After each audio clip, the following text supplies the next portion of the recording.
Bienvenue dans ce décryptage. Aujourd'hui, on va lever le voile sur un concept absolument fascinant. Un modèle qui simplifie d'un seul coup tout ce paysage incroyablement complexe et parfois franchement écrasant des biais cognitifs.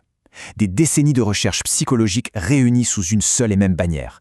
C'est l'occasion de voir notre cerveau sous un jour totalement nouveau et surtout beaucoup plus clair. Et pour commencer, voici une citation phénoménale du physicien David Bohm, qui pose tout de suite le mystère de notre enquête. Il dit « La pensée crée le monde, puis dit « Ce n'est pas moi qui l'ai fait ». C'est puissant, non? En fait, notre esprit filtre, interprète et tord la réalité en permanence pour ensuite nous convaincre, avec une certitude absolue, que ce qu'on voit est la stricte vérité objective. Bref, la pensée efface ses propres traces. Et c'est exactement ce mécanisme invisible qu'on va décortiquer ensemble. Alors, question un peu folle, quel peut bien être le point commun entre ces deux extrêmes? D'un côté, on s'angoisse devant le miroir parce qu'on est sûr que tout le monde va remarquer notre nouvelle coupe de cheveux. De l'autre, on est intimement convaincu que les journalistes détestent notre parti politique préféré.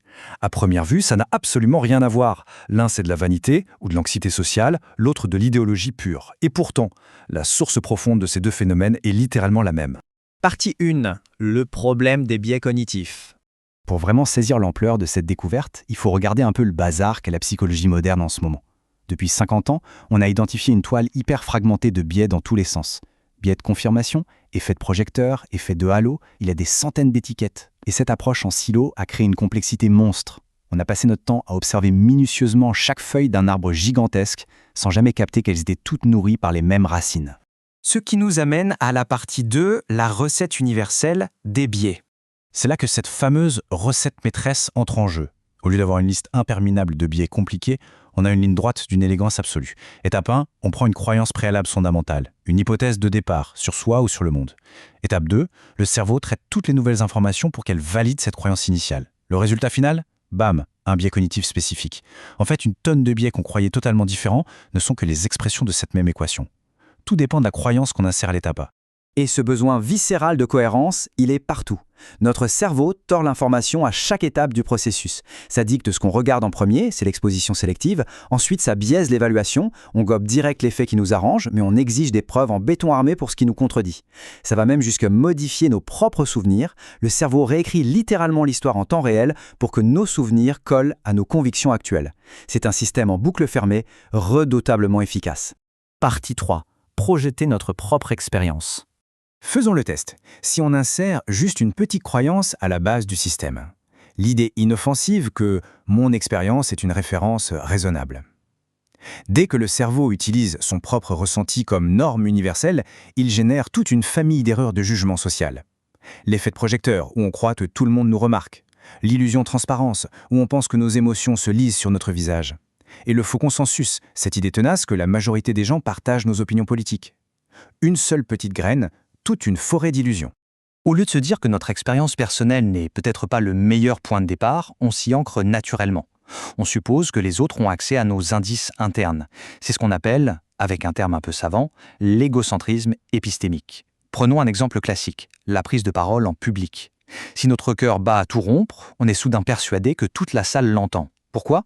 Parce que ce son résonne dans nos propres oreilles. Le cerveau en fait la réalité dominante et projette ça sur le public. Passons à la partie 4, l'illusion d'objectivité. Maintenant, on change de croyance de départ et on insère l'affirmation suivante « Je fais des évaluations correctes du monde ». C'est une conviction profondément ancrée chez presque tout le monde. Comme on vit nos propres réflexions de l'intérieur, notre cheminement nous semble toujours logique et parfaitement objectif. Mais cette croyance crée directement la tâche aveugle au biais, cette délicieuse ironie où l'on est sûr que seuls les autres se trompent. Et c'est cette même racine qui nourrit le biais des médias hostiles, où des partisans vont voir un article ultra neutre comme une attaque dirigée contre eux. Le contraste présenté ici est juste saisissant. D'un côté, on s'octroie une note parfaite d'objectivité, une sorte d'auréole de vertu intellectuelle. De l'autre, si un média a l'audace de contredire notre opinion, la machine s'emballe. Puisqu'on part du principe qu'on a raison, toute divergence ne peut pas venir de nous.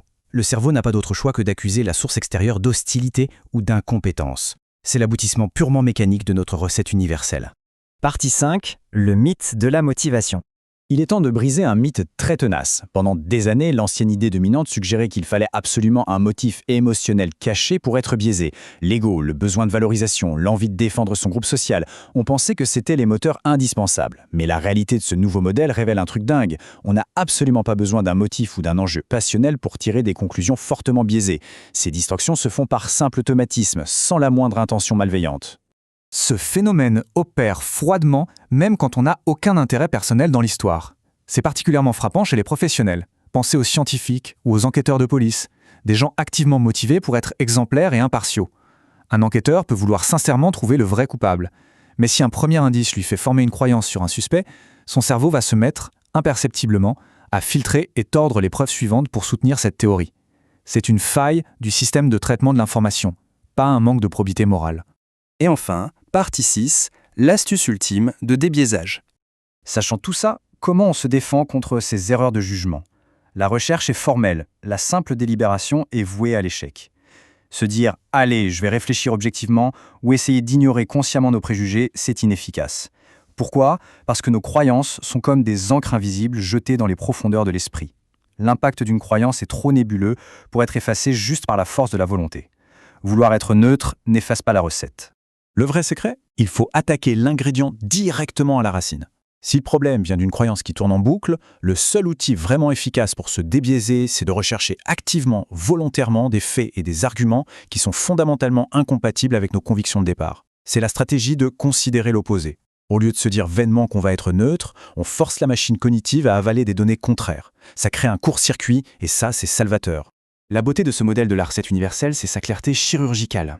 Puisque la quasi-totalité de nos biais vient d'une seule croyance initiale traitée en boucle par le cerveau, modifier cette donnée de départ a le pouvoir de métamorphoser notre compréhension du monde. Alors, pour clôturer ce décryptage, posons-nous cette question essentielle. Quelles sont les hypothèses invisibles qui dictent silencieusement notre perception des choses en ce moment même? Et que se passerait-il concrètement si l'exact opposé de ces certitudes était la pure vérité?